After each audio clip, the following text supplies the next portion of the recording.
Policy बाजार पर 1 करोड़ रुपए का टर्म लाइफ इंश्योरेंस केवल 450 रुपए महीने से शुरू। वाह। और अब बात करते हैं हम बिहार की, जहां पर आज से जातिगत जनगणना का पहला चरण शुरू हो गया है और ये 21 जनवरी तक चलेगा।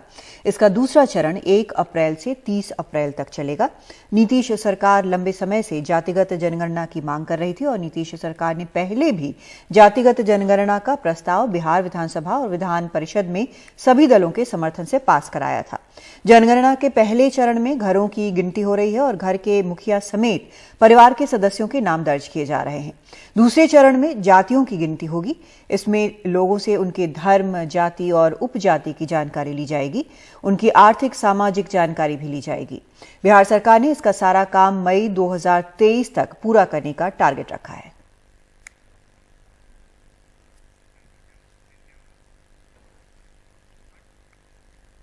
और इस पूरे मामले पर हमारे सहयोगी मनीष कुमार ने बिहार के मुख्यमंत्री नीतीश कुमार से बात की है। बिहार में जातिगत जनगणना का कार्य आज से शुरू हुआ है। हमारे साथ मुख्यमंत्री नीतीश कुमार हैं। सर, ये जो जातिगत जनगणना हो रही है, इसका आखिर उद्देश्य क्या है? ये तो आप सब लोगों को मालूम है कि हम लोगों की तो शुरू से मांग रही है कि पूरे देश में जाति आधारित जनगणना होनी चाहिए, ताकि सब लोगों के बारे में जानकारी रहे कि किस जाति के लोग हैं और किनकी क्या स्थिति है, तो उसको लेकर के उनके सुधार के लिए काम हो सकता है। तो इसके लिए तो फिर बिहार में, और ये डिमांड तो हम लोगों का शुरू से चल रहा है, लेकिन आप जानते हैं कि 11 में एक बार जो उनका जो होता था, उसके बाद एक उन्होंने किया, लेकिन उनका ठीक नहीं हुआ केंद्र का, तो वो फिर रिलीज भी नहीं हुआ। तो हम लोगों ने कहा कि इसको ठीक ढंग से, जैसे आप पहला करते हैं काम, उसी के साथ ही कर लीजिए पूरे का। तो ये लोग एग्री नहीं किया। और हम लोग तो बिहार में सारी पार्टियां, जो भी विधानसभा विधान परिषद में जितनी पार्टियां यहां, उस सभी पार्टियों के लोग एक साथ बैठे और बैठ करके ये निर्णय लिया। और हम लोगों ने केंद्र सरकार से मांग की और वहां पर हम लोग गए माननीय प्रधानमंत्री जी से मिलने के लिए। उन्होंने समय दिया और वहां जाकर के सब लोगों ने अपनी बात रखी और हम लोगों ने ये पूरी बात रखी। लेकिन उन्होंने कह दिया बाद में केंद्र सरकार ने कि भाई हम जाति आधारित जनगणना नहीं करेंगे, अगर राज्य को करना है तो अपना कर ले। तो इसलिए राज्य तो जनगणना नहीं कर सकता है, इसलिए हम लोग जाति आधारित गणना कर रहे हैं।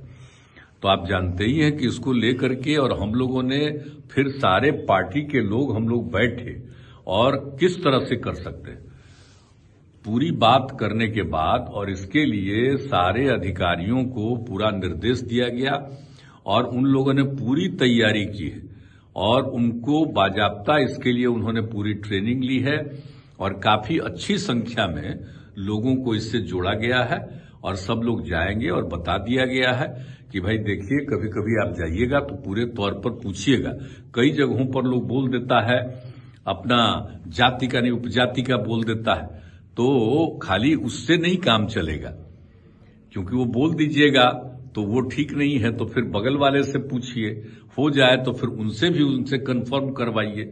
तो एक एक तरह की, इसी तरह से अनेक बातें हम लोगों ने कही और ये भी कहा कि भाई देख लीजिए कि सही मायने में सबकी गिनती होनी चाहिए।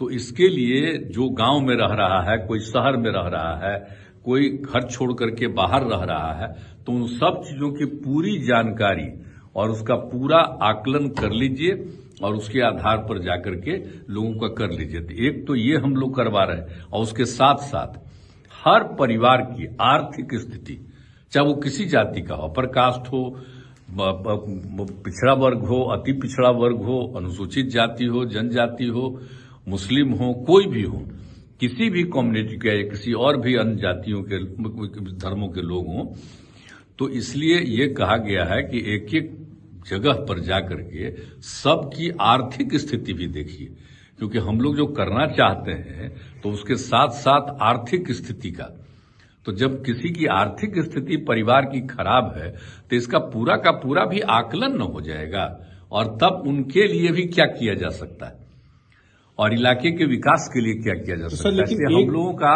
तो मकसद बहुत साफ है और हम तो एक बात कह चुके, हमसे कल ही पूछ रहे थे तो हमने कह दिया कि भाई यहां तो हम लोग करवा रहे हैं, बहुत अच्छे ढंग से शुरू कर रहा है अब एक एक जगह का देख लेगा कि कौन कहां पर है, कैसे है, सब करके और उसका गिनती शुरू कर देगा।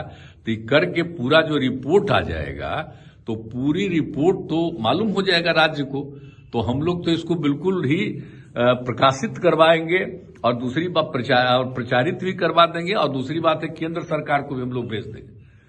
हमने भी कहा कि भाई देखिए हम लोगों ने इस तरह से किया है और इतना ज्यादा जानकारी मिली है, और उसके आधार पर जो परिस्थिति सामने आएगी गरीबी से लेकर के एक एक चीज की, तो इसके बारे में भी कर देंगे कि भाई आखिरकार पूरे देश का ना विकास करना है केंद्र सरकार का। तो जो राज्य में अगर कोई गरीबी है तो उसके गरीबीपन को दूर करिएगा ना। अपना राज्य सरकार जो कर रही है, तो इसलिए एक एक चीज के बारे में हम देंगे वहां जानकारी। सर, केंद्र सरकार जो नॉर्मल सेंसस होता था वो अभी नहीं हो रहा। हाँ, अभी पता नहीं काहे कर नहीं रहे हूं, तो सब भी 10 साल में एक बार होने का परंपरा शुरू से है, तो अभी पता नहीं क्यों इतना देर कर रहे हैं, अब काहे देर हो रहा है। एक बार जब इसकी रिपोर्ट आएगी उसके बाद का क्या स्टेप होगा? अब हम लोग तो रिपोर्ट जो कर रहे हैं, अगर जितना ठीक ढंग से होगा और एक एक आदमी की आर्थिक स्थिति का भी आकलन होगा, ये सब चीज हम लोग भेज देंगे। अगर उन लोगों को लगेगा कि पूरे देश के लिए अच्छा है तो करें, नहीं तो अपने देश का तो हम लोग अपने राज्य के बारे में तो दे देंगे कि भाई जरा देख लीजिए हमारी जो ये स्थिति है, इसके आधार पर जो आप कर सकते हैं करिए, यही हम लोग करेंगे।